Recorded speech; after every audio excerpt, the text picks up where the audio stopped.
Ya, bismillahirrahmanirrahim. Assalamualaikum warahmatullahi wabarakatuh. Saya Siska Yulianti dengan NIM 20190007. Di sini saya akan menjelaskan makalah metodologi penelitian dengan judul pengaruh layanan, harga, dan promosi terhadap loyalitas pelanggan pada aplikasi Grab platform GrabFoods.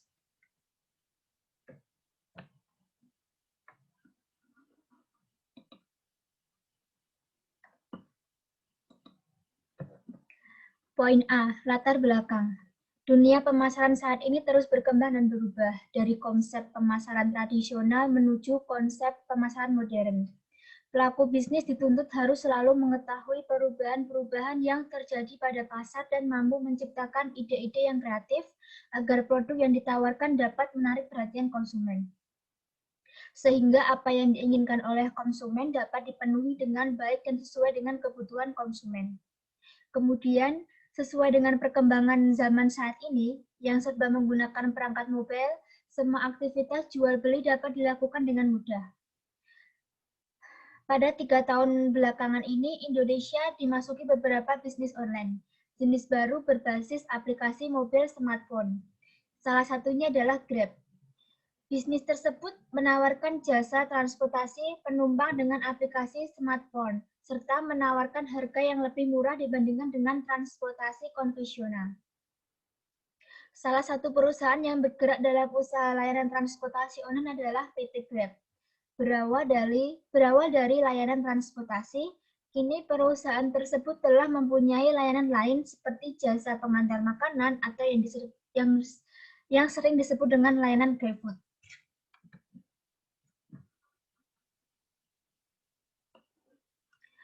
Di area Surakarta sendiri merupakan salah satu area dengan banyak perguruan tinggi baik negeri maupun swasta.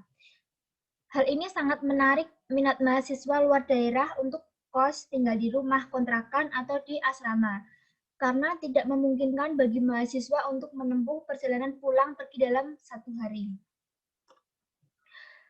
Selanjutnya, layanan food delivery belakangan ini semakin diminati. Hal ini menjadikan peluang bagi Grab Indonesia. Selain menyediakan layanan transportasi online, Grab juga memberikan layanan food delivery melalui fitur GrabFood di aplikasi. Tetapi GrabFood juga memiliki banyak pesaing lain di industri yang sama, sehingga semakin banyaknya pesaing dalam industri yang sama menandakan ancaman yang besar dalam bisnis food delivery.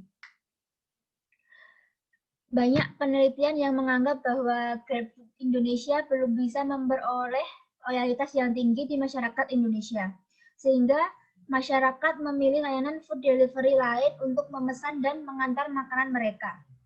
Berdasarkan pemaparan, diduga terdapat pengaruh kualitas layanan, harga, dan promosi terhadap loyalitas pelanggan pada aplikasi Grab platform GrabFood. Selanjutnya poin B, yaitu rumusan masalah.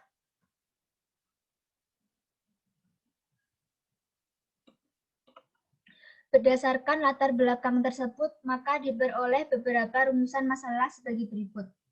Yang pertama, bagaimana perkembangan aplikasi Grab di Indonesia dari waktu ke waktu. Yang kedua, bagaimana pengaruh kualitas layanan driver dan warung makan terhadap tingkat loyalitas pelanggan. Yang ketiga, bagaimana pengaruh tingkat harga makanan dan jasa pengantar terhadap tingkat loyalitas konsumen. Yang keempat, bagaimana pengaruh promosi pada aplikasi Grab terhadap tingkat loyalitas dan penggunaan konsumen. Yang kelima, bagaimana pengaruh kualitas layanan driver dan toko, tingkat harga dan juga promosi terhadap tingkat loyalitas konsumen Grab. Poin C yaitu tujuan penelitian. Berdasarkan rumusan masalah tersebut, maka tujuan penelitian adalah sebagai berikut. Yang pertama, untuk mengetahui perkembangan aplikasi Grab di Indonesia dari waktu ke waktu. Yang kedua, untuk mengetahui pengaruh kualitas layanan driver dan warung makan terhadap tingkat loyalitas pelanggan. Yang ketiga, untuk mengetahui pengaruh tingkat harga makanan dan jasa pengantar terhadap tingkat loyalitas konsumen. Yang keempat, untuk mengetahui pengaruh promosi pada aplikasi Grab terhadap tingkat loyalitas dan penggunaan konsumen. Yang kelima, untuk mengetahui pengaruh kualitas layanan driver dan toko, tingkat harga, dan juga promosi terhadap tingkat loyalitas konsumen Grab. Poin D yaitu manfaat penelitian. Manfaat penelitian di sini memberikan acuan kepada pemilik usaha makanan dan minuman mengenai faktor apa saja yang dapat mempengaruhi tingkat penjualan, sehingga dapat digunakan sebagai strategi pemasaran. Selanjutnya, untuk memberikan gambaran mengenai kondisi penggunaan aplikasi Grab, sehingga dapat digunakan sebagai bahan evaluasi bagi perusahaan Grab untuk meningkatkan pelayanan. Poin E, tinjauan teori. Secara garis besar, teori merupakan elemen dalam loyalitas pelanggan, pengaruh layanan, definisi harga dan promosi, serta kajian studi terdahulu yang dijadikan sebagai acuan dan penentu analisis. Yang pertama yaitu loyalitas pelanggan. Di sini yang pertama menurut Graemer dan Brown, loyalitas pelanggan adalah dapat dikatakan sebagai pelanggan yang tidak hanya membeli ulang suatu barang dan jasa, tetapi juga memiliki komitmen dengan sikap yang positif terhadap perusahaan jasa. Contohnya, seperti dengan merekomendasikan orang lain untuk membeli. Yang kedua yaitu menurut Morais dalam Sangji dan Sophia, menyatakan bahwa loyalitas pelanggan adalah komitmen pelanggan terhadap suatu merek toko atau pemasok, berdasarkan sikap yang sangat positif dan tercermin dalam pembelian ulang yang konsisten. Jadi secara umum, loyalitas pelanggan adalah wujud kesetiaan konsumen untuk menggunakan suatu produk atau jasa dengan kontinu atau terus-menerus. Karena memiliki kepuasan yang tinggi terhadap produk dan jasa yang digunakan, akan cenderung timbul rasa untuk merekomendasikan produk atau jasa tersebut ke orang lain, agar mereka dapat merasakan kepuasan seperti apa yang dirasakan saat menggunakan produk atau jasa yang digunakan. Ada 8 tahapan loyalitas pelanggan menurut Griffin. Yang pertama yaitu suspek. Orang yang mungkin akan membeli produk atau jasa. Yang kedua ada prospek, orang yang membutuhkan produk atau jasa Anda dan memiliki kemampuan untuk membeli. Yang ketiga, prospek yang diskualifikasi. Prospek yang telah cukup Anda pelajari untuk mengetahui bahwa mereka tidak membutuhkan atau tidak memiliki kemampuan membeli produk Anda. Selanjutnya yaitu pelanggan pertama kali. Orang yang telah membeli dari Anda satu kali, orang itu bisa jadi pelanggan Anda dan sekaligus juga pelanggan pesaing Anda. Selanjutnya yaitu pelanggan berulang. Pelanggan berulang di sini yaitu orang-orang yang telah membeli 2 kali atau lebih. Silent ini orang ini membeli secara teratur. Anda memiliki hubungan yang kuat dan berlanjut yang menjadikan kebal terhadap tarikan pesaing. Selanjutnya ada penganjur.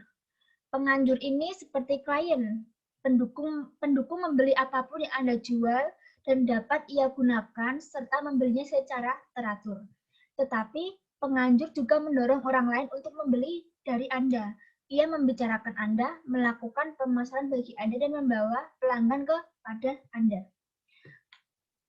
Next yaitu pelanggan atau silent yang hilang, klien yang hilang, maaf. Seseorang yang pernah menjadi pelanggan atau klien tapi belum membeli kembali dari Anda sedikitnya dalam satu siklus pembeli yang normal. Yang kedua yaitu layanan. Menurut Purwadarmita, layanan adalah menyediakan segala apa yang dibutuhkan orang lain. Menurut Ciptotono, definisi layanan adalah kegiatan yang dilakukan perusahaan kepada pelanggan yang telah membeli produknya. Selanjutnya, menurut Klotter, yaitu kualitas layanan berfokus pada upaya pemenuhan kebutuhan dan keinginan pelanggan, serta ketetapan penyampaiannya untuk mengimbangi harapan pelanggan. Ciri pelayanan yang baik dapat memberikan kepuasan kepada pelanggan yaitu sebagai berikut. Yang pertama, memiliki karyawan yang profesional, khususnya yang berhadapan langsung dengan pelanggan. Yang kedua, tersedianya sarana dan prasarana yang baik dapat menunjang kelangganan produk ke pelanggan secara cepat dan tepat. Yang ketiga, bertanggung jawab kepada setiap pelanggan dari awal hingga selesai. Kemudian, mampu melayani secara cepat dan tepat tentunya jika dibandingkan dengan pihak pesaing. Selanjutnya, mampu berkomunikasi dengan jelas, menyenangkan, dan mampu menangkap keinginan dan kebutuhan pelanggan. Yang terakhir, mampu memberikan kepercayaan kepada pelanggan, sehingga pelanggan merasa yakin dengan apa yang telah dilakukan oleh perusahaan. Yang ketiga yaitu harga. Harga di sini merupakan salah satu variabel penting dalam pemasaran, di mana harga dapat mempengaruhi konsumen dalam mengambil keputusan untuk membeli suatu produk karena suatu alasan tertentu. Di sini ada 3 faktor yang mempengaruhi tingkat harga. Yang pertama yaitu keadaan perekonomian yang berpengaruh terhadap tingkat harga. Yang kedua, kurva permintaan yang memperlihatkan tingkat pembelian pasar pada berbagai tingkat harga. Kurva tersebut menjumlahkan reaksi berbagai individu yang memiliki kepekaan pasar yang beragam. Yang terakhir yaitu biaya merupakan faktor dasar dalam penentuan harga. Sebab bila harga yang ditetapkan tidak sesuai, maka perusahaan akan mengalami kerugian. Perusahaan ingin menetapkan harga yang dapat menutupi biaya produksi, distribusi, dan penjualan produknya, termasuk pengembalian yang memandai atau usaha dan resikonya. Yang keempat yaitu promosi. Promosi adalah suatu kegiatan yang dilakukan oleh perusahaan untuk mengomunikasikan manfaat dari produk tersebut dan untuk meyakinkan konsumen agar ia itu mampu membeli produk dari perusahaan itu.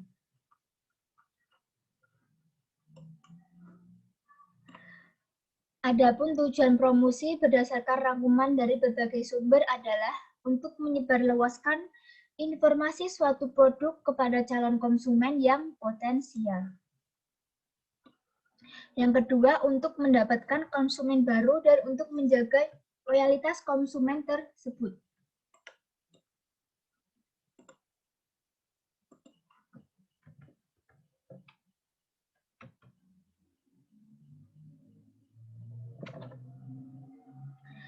Lanjut ya, yang ketiga yaitu untuk menaikkan penjualan serta laba keuntungan. Selanjutnya yaitu untuk membedakan atau mengunggulkan produknya dibandingkan dengan produk kompetitor. Selanjutnya untuk branding atau membentuk produk di mata konsumen sesuai dengan yang diinginkan. Dan terakhir, untuk merubah tingkah laku dan pendapat konsumen tentang suatu produk. Poin F yaitu penelitian terdahulu. Di sini ada 4 acuan yang digunakan pada penelitian terdahulu. Yang pertama ada Prentice, Wang Maria, dan Loreyo, yaitu dengan judul Pengaruh Pengalaman Merek dan Kualitas Layanan pada Keterlibatan Pelanggan. Yang kedua, ada Karjaluoto et al. Dengan judul Kecintaan Merek dan Positif, Word of Mouth, Efek Moderasi dan Pengalaman dan Efek Moderasi dari Pengalaman dan Harga.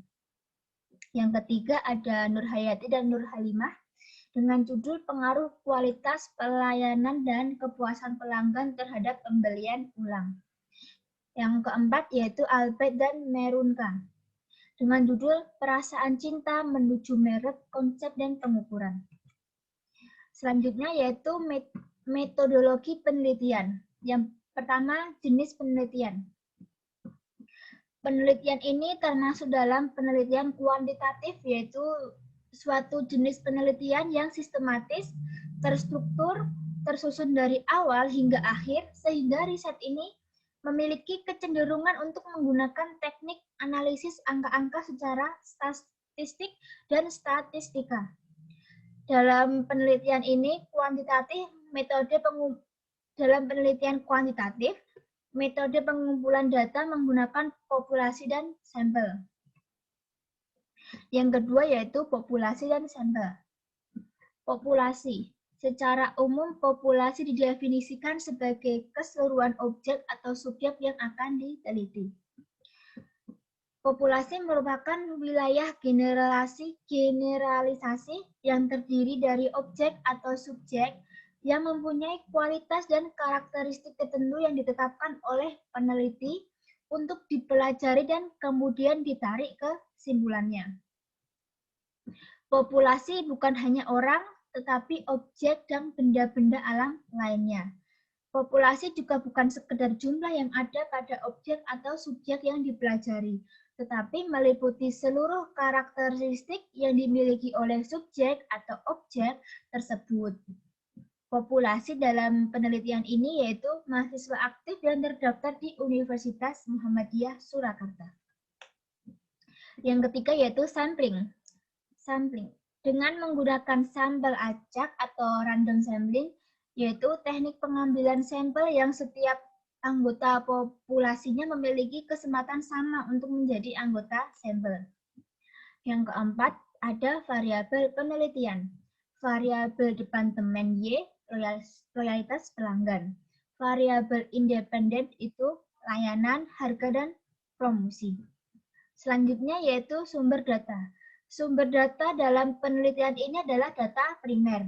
Data pertama kali yang dikumpulkan oleh peneliti melalui upaya pengambilan data di lapangan langsung, sehingga disebut sebagai data pertama atau data mentah.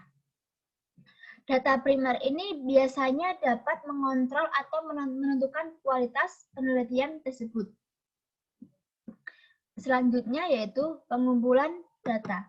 Pengumpulan data pada penelitian ini adalah menggunakan kuesioner, yaitu metode salah satu dari tindakan survei dalam penelitian kuantitatif, yaitu suatu metode penelitian untuk memperoleh informasi tentang karakteristik tindakan dan pendapat yang mewakili populasi melalui pertanyaan-pertanyaan yang diajukan dalam bentuk kertas kuesioner atau dalam bentuk Google Form.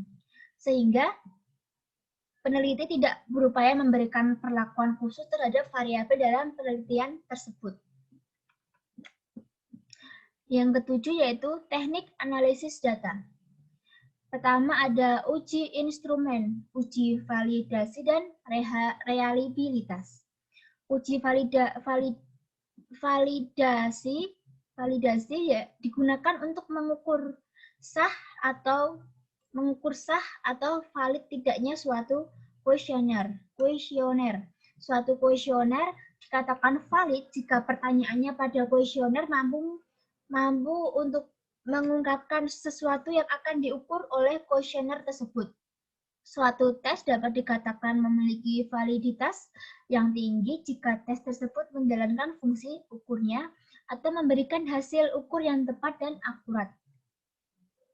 Suatu tes menghasilkan data yang tidak relevan dengan tujuan diadakannya pengukuran dikatakan sebagai tes yang memiliki validitas rendah. Yang kedua yaitu reliabilitas, adalah alat untuk mengukur suatu kuesioner yang merupakan indikator dari perubahan atau konstruk. Suatu kuesioner dikatakan reliable atau handal jika jawaban seseorang terhadap pernyataan adalah konsisten atau stabil dari waktu ke waktu. Reliabilitas suatu tes merujuk pada derajat stabilitas, konsistensi, daya prediksi, dan akurasi.